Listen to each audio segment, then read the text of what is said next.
तो हम लोग पढ़ रहे हैं लेसन नंबर 3 रसायन बलगत की। पिछली क्लास में हमने पढ़ा था हम लोगों ने अभिक्रिया की कोटि के बारे में।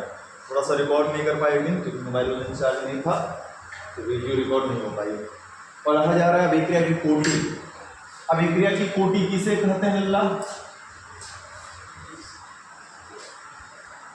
अभिक्रिया की कोटि इसे कहते हैं। तो सिंपल सी बात है कि अभिकारक अणुओं की वह संख्या जिस पर अभिक्रिया का वेग क्या करता हो, निर्भर करता हो, उसे अभिक्रिया की क्या कह देते हैं? कोटि कह देते हैं। इतनी सी छोटी सी परिभाषा कि अभिकारक अणुओं की वह संख्या जिस पर अभिक्रिया का वेग निर्भर कर रहा हो। मान लेते हैं कोई अभिक्रिया संपन्न हो रही है जिसमें अभिकारक अणु टोटल कितने हैं? 5 है, लेकिन उसका जो वेग उन 5 पर निर्भर न करके बल्कि 2 या 3 केवल अणुओं पर निर्भर कर रहा, तो वही अभिक्रिया की क्या कहलाएगी? कोटि कहलाएगी।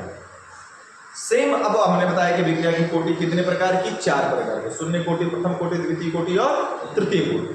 तो आज का टर्न हम लोगों की है शून्य कोटि की अभिक्रिया। शून्य कोटि की अभिक्रिया यानी कि वह रासायनिक अभिक्रिया जिसका वेग अभिकारक अणुओं की सांद्रता पर निर्भर नहीं करता है, शून्य कोटि की अभिक्रिया कहलाती है। चलो परिभाषा लिखते हैं फटाफट। वह रासायनिक अभिक्रिया जिसका वेग वह रासायनिक अभिक्रिया जिसका वेग वह रासायनिक अभिक्रिया जिसका वेग अभिकारक अणुओं की सांद्रता पर वह रासायनिक अभिक्रिया जिसका वेग अभिकारक अणुओं की सांद्रता पर निर्भर नहीं करता है। वह रासायनिक अभिक्रिया जिसका वेग अभिकारक अणुओं की सांद्रता पर निर्भर नहीं करता है,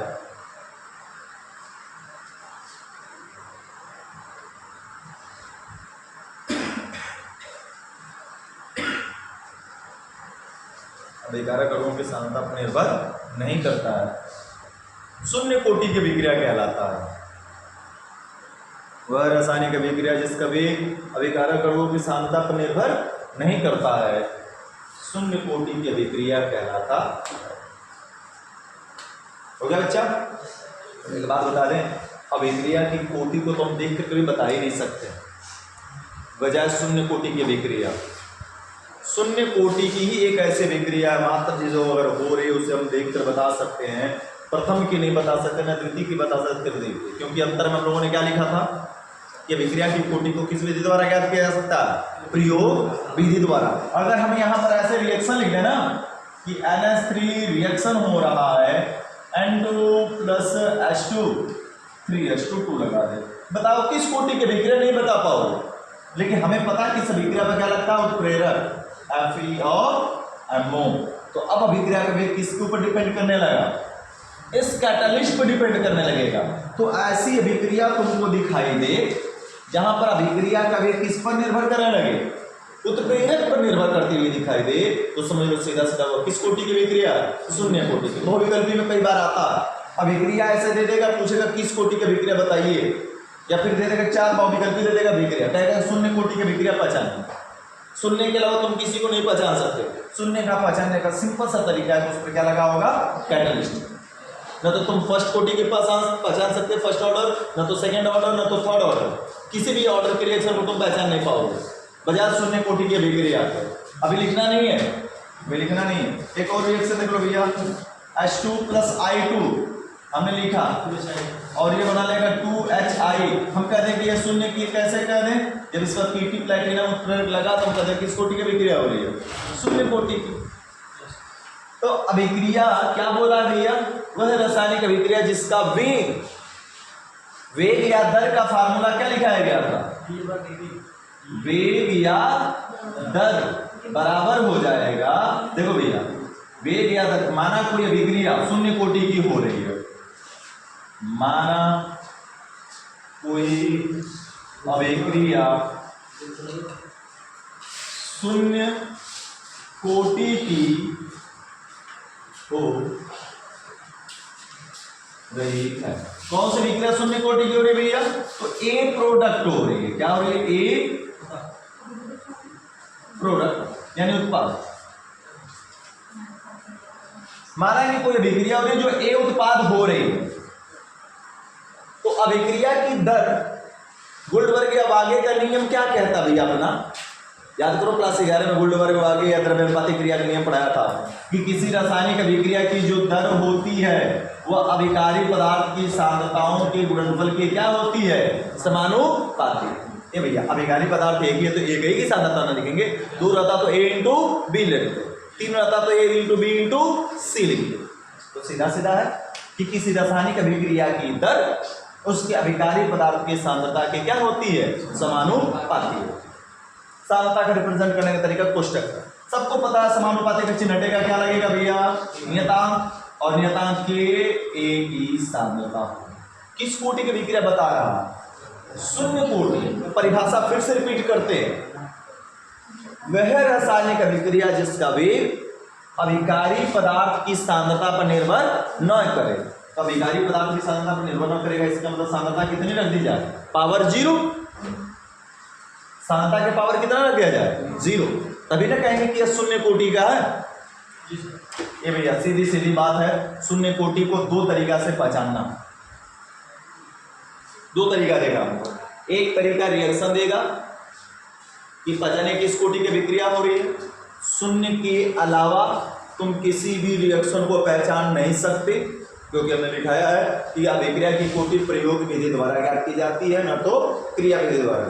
किसी भी रिएक्शन पर कैटलिस्ट लगा है, सीधा सीधा तुमको पता चल जाएगा कि इस कोटि की हो रही है 0, क्योंकि वेग अब अभिकारकों पर निर्भर न करके किस पर निर्भर करेगा? उत्प्रेरक पर। क्योंकि अब यही अभिक्रिया के वेग को घटाएगा या फिर क्या करेगा? बढ़ाएगा। उत्प्रेरक किसे कहते हैं? वह रासायनिक पदार्थ जो अभिक्रिया के वेग को घटा या क्या कर देता है? बढ़ा देता है। यानी वेग डिपेंड इसके ऊपर करेगा, इसलिए अभिक्रिया की कोटि कौन सी हो गई? शून्य। अब दूसरा तरीका ऐसे पूछेगा, इस तरीके से दे देगा, कहेगा कि बताइए कि अभिक्रिया की कोटि क्या है, तो जितनी भी सांद्रताएं रहेंगी उनकी पावर को हम जोड़ देंगे। जितनी भी सांद्रता रहेगी उसकी पावर को जोड़ देंगे। अब पावर जोड़ने के बाद जो भी मान आ जाएगा वो मान उसकी क्या कराएगी? कोटि। अब जैसे दर बराबर क्या दे दिया कि ए के पावर 1/2 इंटू बी के पावर 0 इंटू सी के पावर 1। अब कहते कोटि बताइए,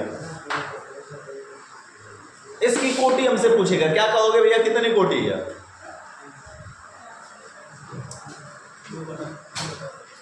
जोड़ देंगे ना, 1/2 प्लस 1, 0 जोड़ेंगे तो कोई फर्क पड़ेगा नहीं है? 3/2 दशमलव में नहीं, भिन्न में लिखते हैं। 3/2 कितना हो जाएगा? 2 हो जाएगा। सिंपल सी बात समझ। तो कोटि का दो तरीका है, एक रिएक्शन और एक दर का फार्मूला देकर पूछेगा। दर का फार्मूला देकर पूछेगा, कुछ नहीं करना, ऊपर का पावर क्या कर दो? जोड़ दो, क्योंकि यही उसकी कोटि है। अतः यह पावर क्या बता रही है? शून्य कोटि बता रही है कि 0 ऑर्डर है, क्योंकि अभिक्रिया का वेग अब इसकी सांद्रता पर निर्भर नहीं कर रहा। आगे चलकर 0, जहां जो के है वह क्या है भैया? वेग स्थिरांक है। मामला समझ में आ गया? तो जो लोग बाद में आए परिभाषा लिख लेना, सुन लो, परिभाषा लिखा दिया हमने। वह रासायनिक अभिक्रिया, जो लोग बाद में आए परिभाषा सुन लो, वह रासायनिक अभिक्रिया जिसका वेग अभिकारी पदार्थ की सांद्रता पर निर्भर नहीं करता है, शून्य कोटि की अभिक्रिया कहलाता है। पहले ये लिख लो, फिर उसके बाद ये नीचे जैसे में लिख लेना। पहले इसको लिखो, माना कि यहां से इतना और ये।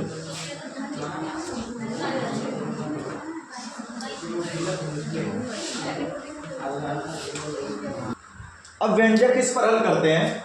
व्यंजक लिखा जाए, हेडिंग लिखो, शून्य कोटि की अभिक्रिया के लिए,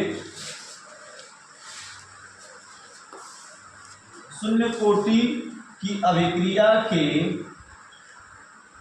लिए वेग स्थिरांक का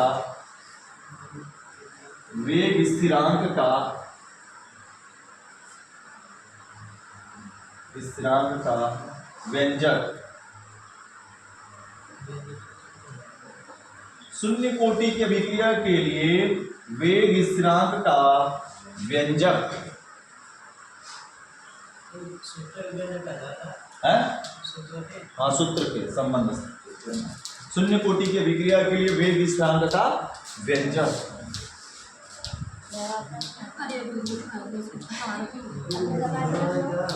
चलो भैया, अरे खाली उधर रख दो ना, उस पर दो बैठो, इस पर इधर। चलो जी, बस एक पैटर्न तुमको याद रखना है और सबसे इजी पैटर्न है। इस तरीका को पूरा एकदम याद से दिमाग में बैठा ही लो। पहले तो लिख लेंगे, माना कोई शून्य कोटि की अभिक्रिया निम्न प्रकार से हो रही है। कौन सी अभिक्रिया हो रही भैया? ए प्रोडक्ट। अब देखो यहां से सारा खेल शुरू हो रहा है। प्रारंभिक सांद्रता की बात की जाएगी। प्रारंभिक सांद्रता यानी T बराबर 0 पर अभिक्रिया लिखोगे। अभिक्रिया के थोड़ा सा इधर साइड में, ए से हल्का सा साइड में लिखो। जैसे हम बना रहे हैं वैसे ही सेम टू सेम यहां पर बनना चाहिए पैटर्न। ए के नीचे ए की सांद्रता मान लेते हैं कितनी है? ए मोल प्रति लीटर थी। प्रारंभिक मतलब T0। अब ये मार्कर है, अभी कुछ हमने नहीं लिखा, तो T0 पर इसकी पूरी सांद्रता तो उतनी ही रहेगी ना। उत्पाद कितना बनेगा भैया? उत्पाद कुछ बनेगा क्या? 0 पर उत्पाद 0 ही तो बनेगा ना। अगर समय 0 है तो प्रोडक्ट क्या बनेगा? 0। अब हम बात करेंगे T समय बाद सांद्रता। T समय बाद सांद्रता। T समय का मतलब बच्चा 1/k। अरे T समय का मतलब होता है कि 2 minute, 3 minute, 4 minute, 10 second, 5 second, कोई ना कोई समय बीता होगा। उस समय बाद प्रोडक्ट तो कुछ बना होगा। प्रोडक्ट हम मान लेते कितना बना होगा? X। प्रोडक्ट कितना बना भैया? X बना। तो बचा हुआ सांद्रता कितना रहा जी? X/2। अरे शुरू में से बना हुआ को घटा देंगे तभी तो पता चलेगा। मान लेते हैं कि वर्षा ने 20 रोटी लिया खाने के लिए, 5 मिनट में 8 रोटी खा गई, तो बचा कितना? प्रारंभिक में से बचा हुआ को घटा देंगे। सेम वही A माइनस क्या हो जाएगा? X। बातें समझ में आ गया? तो प्रारंभिक में से बना हुआ उत्पाद घट गया तो शेष बची हुई सांद्रता आ गई। ये पैटर्न इतना तुम्हें एकदम सटीक बनाना होगा। मैं इसका न्यूमेरिकल हल करते समय भी और चाहे डेरिवेशन भी। ए के नीचे ये सारा मान आना चाहिए, जस्ट इसकी फ्रंट पे होना चाहिए। नहीं कि हिंदी जैसे लिखो, सांद्रता उठा के हेज्जा लिख लो, ए हेज्जा चला जाए, 0 हेज्जा चला जाए। ऐसा बिल्कुल नहीं होना चाहिए। बार बार सबको समझा रहे हैं और लिखते हुए गलती पाए तो बड़ी मार मारेंगे। ये जैसे पैटर्न बना, पैटर्न वैसे बनना चाहिए। अभिक्रिया 1 है, समीकरण नंबर 1 हम कहेंगे क्या भैया? समीकरण 1 पर द्रव्य अनुपाती क्रिया का नियम प्रयोग करने पर, द्रव्यानुपाती या गुल्डबर्ग या वागे का नियम, यही काम हम सारा कुछ में करते चलेंगे बार बार। क्या द्रव्यानुपाती क्रिया करते हैं? किसी रासायनिक अभिक्रिया की जो दर है, दर कहें चाहे वेग, उनके अभिकारी पदार्थ की सांद्रता की समानुपाती। एक है तो समानुपाती सीधे बोल देंगे, और जब 2 होता है जैसे A + B तो A × क्या लिखते हैं? तो बोलते हैं कि किसी रासायनिक अभिक्रिया की दर उनके अभिकारी पदार्थों की सांद्रताओं के गुणनफल की क्या होती है भैया? समानुपाती। तो हालांकि अभिकारक हमारा एक ही है, तो यहां पर A के समानुपाती हमने बना दिया। यही द्रव्यानुपाती क्रिया का नियम कहता है। समानुपाती का चिन्ह हटेगा, क्या लग जाएगा लल्ला? नियतांक। दर बराबर क्या लगेगा? K लगेगा और कह देंगे जहां K क्या है? वेग स्थिरांक है। इस पाठ का धीरे धीरे एकदम लेवल बढ़ता जाएगा। अभी सबसे शुरुआती आसान लेवल चल रहा है और मैथ वालों को थोड़ा सा तो समझ में ये पैटर्न अच्छे से आ जाएगा। थोड़ा सा बायो वालों के लिए समाकलन अवकलन करना है, इसमें दिक्कत है, थोड़ा सा झेलना पड़ेगा, लेकिन कोई नहीं, रट्टा मार के समझा दिया जाएगा। अब बात हो रही है कि अभिक्रिया किस कोटि की भैया? अतः अभिक्रिया शून्य कोटि की है। शून्य कोटि की है इसका मतलब सर जी दर बराबर क्या लिख सकते, दिखाई दे रहा है, दर बराबर क्या लिख सकते, के ए के पावर 0, क्योंकि कोटि तो सांद्रता ही ने रिप्रेजेंट करती है। परिभाषा के अकॉर्डिंग क्या है, सांद्रता ही। अभिकारक अणुओं की वह संख्या, अभिकारक अणुओं की वह संख्या जिस पर अभिक्रिया का वेग क्या करता है, निर्भर करता, वही अभिक्रिया की कोटि कहलाती है। तो भैया अभिकारक अणु ये रहा और इसकी संख्या कितनी हो गई, 0। अभिकारक अणु की संख्या 0 या सांद्रता 0, यानी कि किस कोटि की अभिक्रिया हो गई, शून्य कोटि। अब बताओ भैया समीकरण 1 से यह मान हम यहाँ पे रख देंगे तो कोई फर्क पड़ेगा क्या? तभी भी इसका मान 1 होगा, और न रखे तभी भी इसका मान कितना होगा, 1 ही ना होगा। हम कहते हैं समीकरण 1 से मान रख दिया जाए, एक स्टेप हम बढ़ा रहे हैं। समीकरण 1 से मान अगर रख दें तो दर बराबर के ए की सांद्रता कितनी है भैया, क्या 0 समय वाला रखोगे, अभिक्रिया हो रही हो रखोगे ना, अभिक्रिया t समय बाद वाला कितना होगा भैया, a माइनस एक्स के पावर 0, तो इस पूरे का मान कितना हो जाएगा, 1 ही होगा ना। तो रखें तो भी 1 और ना रखें तो भी 1 है, तो रखने की कोई जरूरत नहीं, सीधा सीधा कहेंगे कि दर बराबर के इंटू कितना हो जाएगा 1। अतः हम जानते हैं, क्या लिखा है, अतः हम जानते, क्या जानते भैया, दर का फार्मूला क्या होता है, dx बटा के, dt इज इक्वल टू के। ये भैया फिर ये गुणा कर देंगे, फिर इसको इधर भेज देंगे, तो dx इज इक्वल टू के dt। अब कहेंगे समीकरण 2 बनाएंगे यहां पर, और कहेंगे समीकरण 2 का क्या करने पर, समाकलन करने पर। और सबको पता है समाकलन का चिन्ह मतलब है नाग जैसा होता है, बायो वालों थोड़ा सा देख लो भैया तुम लोग, ये समाकलन का चिन्ह है, ऐसे कीड़ा है, काट कर आदमी कोई लंबा कर देता है, अवकलन काट कर छोटा करता है, जब ये समाकलन करते तो वह बढ़ जाता है, ठीक है ना, वैल्यू बढ़ती है। तो समाकलन करेंगे, आगे कुछ मान नहीं दिख रहा तो मान क्या मानेंगे, 1 इंटू डी इक्वल टू, देखो एक्स वाई जेड यू भी टी, ये सभी चर पद कहे जाते हैं अवकलन या समाकलन के लिए, ठीक है ना। एक्स वाई जेड यू भी टी, ये सभी क्या कहलाएंगे, चर पद कहलाएंगे समाकलन के लिए, उनका समाकलन होगा। लेकिन इसके अलावा कुछ भी है, ए बी सी डी, ये कुछ भी बच रहा है विषय में, वो सभी के सभी अचर पद कहलाते हैं, और अचर पद का समाकलन नहीं होता। तो के क्या भैया उसमें का अचर पद है, यह बहरे आ जाएगा, अचर पद है तो बाहर हो जाएगा। समाकलन क्या बचेगा यहाँ पर, 1 dt,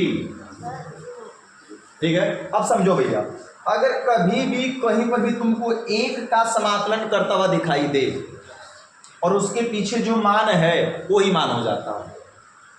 मैथ वाले तुम लोग तो जानते हो ना, समाकलन तुम लोग पढ़ चुके हो कि नहीं पढ़ चुके हो, पढ़ चुके हो ना, तो तुम लोगों को तो पता हो रहा है, थोड़ा सा इन लोगों को भी समझाते चलने तुमको, ठीक है। अगर समाकलन किया जाए 1 का, गिनती 1 है उसका समाकलन किया जाए, और पीछे जो भी मान लगा होगा डी के पीछे, x है तो x हो जाएगा, y है तो y हो जाएगा, b है तो b हो जाएगा, t है तो t, तो बताओ इसका समाकलन पूरे का कितना हो जाएगा, x हो जाएगा इज इक्वल टू k हो जाएगा। अब इसका क्या जा रहा है, t के सापेक्ष 1 क्या कर रहे हैं ना, तो कितना हो जाएगा, इनटू में t, और प्लस लग जाएगा समाकलन स्थिरांक c, जहां c समीकरण नंबर 3, जहां c समाकलन स्थिरांक है। कोई दिक्कत है भैया, यहाँ से समाकलन स्थिरांक है। अब थोड़ा सा आगे बढ़ाने के लिए हमें मिटाना पड़ेगा ना, दिख जा रहा तो हो जाना चाहिए। देखो समझ में आ रहा है कहाँ से पैटर्न कहाँ गया, यहाँ से लेकर हम यहाँ तक आए। अब थोड़ा सा यहाँ पर तीसरा स्टेप यहाँ पर कर रहे हैं, ठीक है ना। ये भैया सी को हटाएंगे जी, हमारा मान देखो इसमें x है, k है, t है, इसमें तो है मिल रहा है, लेकिन सी मैथ वाला एक मान घुस गया तो सी को हटाना पड़ेगा। अब जानते हो किसी भूत प्रेत आत्मा को ढूंढना होता तो लोग कहाँ जाते हैं? तांत्रिक नहीं, उसके जड़ तक पहुंचता है तांत्रिक भी अगर जाते हैं तो आया कहाँ से, उसका ओरिजिन क्या है, उसका स्रोत कहाँ से है, कहाँ से आया, ये पूरा सब खेल कहाँ से शुरू हुआ था? t बराबर 0 से शुरू हुआ था ना। अगर t 0 नहीं आया होता तो बाकी कुछ आया होता क्या? नहीं। तो अतः इसकी प्रारंभ में चलेंगे दम से, हर एक खेल के शुरुआत से कहेंगे अतः t बराबर 0 जब था तो उस समय x क्या था भैया? जब t 0 था तो उसमें उत्पाद कुछ बना था क्या? नहीं। उत्पाद भी क्या था? 0 था। मान रखने पर कहेंगे समीकरण 3 में मान रखने पर रख दिया जाएगा तो क्या बनेगा? x बराबर k इंटू टी प्लस 0। तो k बराबर क्या लिख सकते हैं भैया? डायरेक्ट हम k बराबर x बाई टी लिख सकते हैं क्या? बनेगा। और आगे यही है व्यंजक। सर वहाँ पे t बराबर 0 रखा है तो मतलब लिखे हैं तो t बराबर 0। अरे रुक जब डायरेक्ट रख दिए क्या करना? नहीं समझ में आया, हम भूल गए ना। ये हुआ 0 is equal to k into 0 plus C. तो c बराबर कितना आ जाएगा? 0 आ जाएगा। अब c का मान जब इसमें रख दोगे तो क्या बन जाएगा? x इज इक्वल टू के टी प्लस 0 आ जाएगा। तो यानी कि हम लिख सकते हैं x इज इक्वल टू के टी और k इज इक्वल टू क्या बन जाएगा? x बटा k टी। यही है शून्य कोटि के अभिक्रिया के वेग स्थिरांक का व्यंजक। बहुविकल्पी में इतना यह हल करने का 3 नंबर मिलता है, 4 नंबर का भी आ जाता है। कब 4 नंबर का? कहेगा शून्य कोटि की अभिक्रिया किसे कहते हैं तथा शून्य कोटि की अभिक्रिया के लिए वेग स्थिरांक का व्यंजक हल करिए। परिभाषा और ये व्यंजक हल करने का 4 नंबर मिल जाता है। 4 नंबर कहीं नहीं गया प्रथम और शून्य से मिलाकर। मैक्सिमम 90% चांसेस प्रथम कोटि के होते हैं, 10% को चांसेस होते हैं कि शून्य कोटि का आए, और कहीं नहीं गया 4 नंबर तुम्हारा फिक्स है और अच्छे से पढ़ लिए तो। अब बात आएगी सर जी ये तो वेग स्थिरांक का मात्रक आ गया और याद रखना पड़ेगा k बराबर x बाई टी। मात्रक की गणना पूछा जाता है, मात्रक क्या होगा इसका? तो मात्रक की गणना जगह बच रहा है यहां पर, मात्रक गणना। चलो भैया देखते हैं मात्रक की गणना हर एक में करना हम लोग जानेंगे। k बराबर क्या होगा? ठीक है दिख रहा है। k बराबर x बाई टी। x क्या है भैया? x क्या? उत्पाद की सांद्रता है ना। उत्पाद की क्या है? सांद्रता। और सांद्रता का मात्रक क्या होता है बताओ जरा? मोल प्रति लीटर। और टी क्या है भैया? समय। और समय का मात्रक भैया मिनट भी होता है, सेकंड भी होता है, आवर्स भी होता है, घंटा भी हो सकता है, वर्ष भी हो सकता है। तो हम यहाँ पर टाइम मान लेंगे, TIME टाइम। तो जरा बता दो भैया क्या बन जाएगा? सबको ऊपर लेके जाएंगे तो k is equal to mole litre inverse और टाइम भी ऊपर जाएगा, टाइम इनवर्स। क्या बन जाएगा? मोल लीटर इनवर्स समय इनवर्स। अगर समय सेकंड में दिया है तो क्या हो जाएगा? Mole inverse litre inverse second inverse. Minute में समय दिया है तो mole inverse litre inverse minute inverse. कोई दिक्कत है क्या? तो इस प्रकार से मात्रक बनाया जाता है। बहुविकल्पी में मात्रक, सूत्र, कोटि, बार बार बहुविकल्पी का यह सवाल रहा है। चलो यहां से लेकर समझ में आया तरीका। देखो पहला स्टेप ये उतारोगे, दूसरा स्टेप यहां पर है, तीसरा स्टेप इस जगह फंसा हुआ है और चौथा स्टेप इस जगह फंसा हुआ है बेचारा। चलो उतार लो, एक क्रम से उतारना भैया।